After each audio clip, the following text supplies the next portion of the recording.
ఈరోజు అనేశ్వరమ్మ గుట్టకు వచ్చినాము. ఈరోజు బ్రహ్మాండంగా పూజ కార్యక్రమం చేస్తున్నాము. ఆ శివునికి అభిషేకం చేస్తున్నాము. అందరం కలిసి భక్తులం అందరం. బజరంగ్ బలి మా అన్నగారు కూడా వచ్చిండు. అందరూ అయ్యగారు కూడా వచ్చిండు. పానగాల అయ్యగారు, ఆర్జాలబాయ్ అయ్యగారు. బ్రహ్మాండంగా పూజ కార్యక్రమం జరుపుతున్నాం. అనేశ్వరమ్మ దేవుడు గుట్ట చూడండి.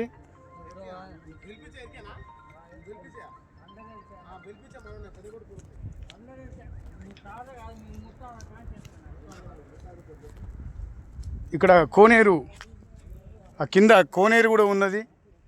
బ్రహ్మాండంగా ఆనాటి కాలంలో బ్రహ్మాండంగా జాతర కూడా జరిగేదట ఈ గుట్ట మీద.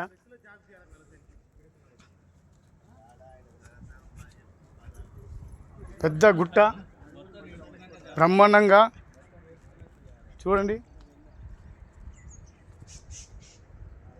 ఇక్కడ కూడా ముందులో కూడా కోనేరు కూడా ఉన్నది. ఈ కోనేరు నీళ్ళతో అభిషేకం కూడా ఆ భగవంతుడికి చేస్తారు. ఇక్కడ కూడా గుండు కింద కోనేరు కూడా ఉంది. ఎప్పుడు కూడా ఆ నీళ్ళు ఎండిపోవట.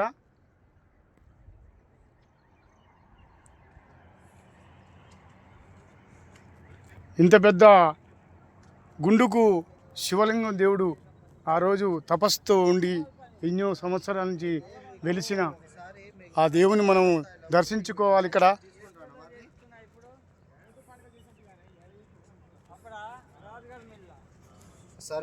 సముద్ర బండ్ అంటే ఇదే.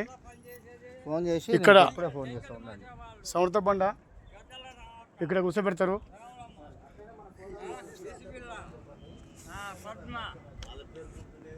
ఇక్కడ ఈ పాదాల మీద నిలబెడతారు.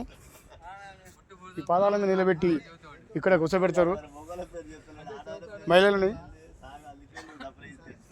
ఓం నమః శివాయ. అందరూ దర్శించుకోవాలి, అందరూ రావాలి. మీరు ఎక్కడనో హాస్పిటల్ తిరిగే బదులు ఈ భగవంతునికి వచ్చి పూజ కార్యక్రమం చేసి అభిషేకం చేస్తే ఎంతో బ్రహ్మాండంగా ఉంటుంది. ఓం నమః శివాయ.